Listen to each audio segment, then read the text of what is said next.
Essa é uma outra pergunta muito interessante, né? O que é compliance? Eu sou muito crítico desse tratamento, né? Muitos trabalham com compliance ainda no plano das ideias. E o compliance vai muito além do plano das ideias. A política de integridade que integra um bom programa de compliance é um dos grandes pilares da lógica de estruturação de condutas éticas e de integridade dentro das instituições, né? O compliance no Brasil, ele veio importado basicamente de duas legislações internacionais, né, afora os outros normativos internacionais, mas basicamente do FCPA, que é a lei de corrupção norte-americana, e do UK Bribery Act, que é a lei antissuborno inglesa, que conjugadas formataram um pouco da lógica da lei anticorrupção brasileira. E na lei anticorrupção brasileira veio à tona a lógica dos programas de integridade, que foram depois melhor implementadas no Brasil legislativamente, e hoje na Lei 13.303 de 2016, que é a chamada Lei das Estatais, a própria expressão compliance vem cunhada como uma necessidade para as estatais acima de 90 milhões de reais de receita bruta operacional. Portanto, essa realidade do compliance já é uma vertente na administração pública brasileira. Mas o que se precisa entender é o que é um programa de compliance. Um programa de compliance não se resume só a código de conduta e código de ética e a instituição de missão, valores e visão da entidade.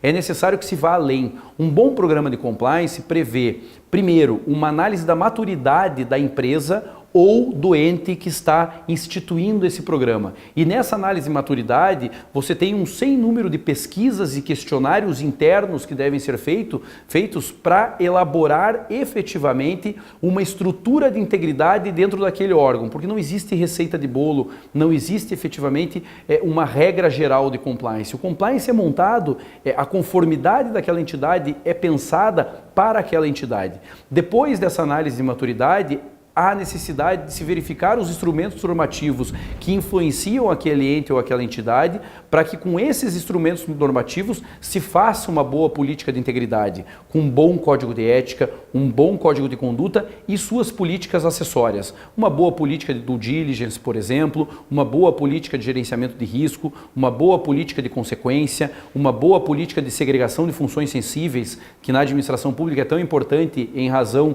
das nomeações para cargos comissionados, dentre tantas outras que obviamente aqui nós poderíamos trabalhar.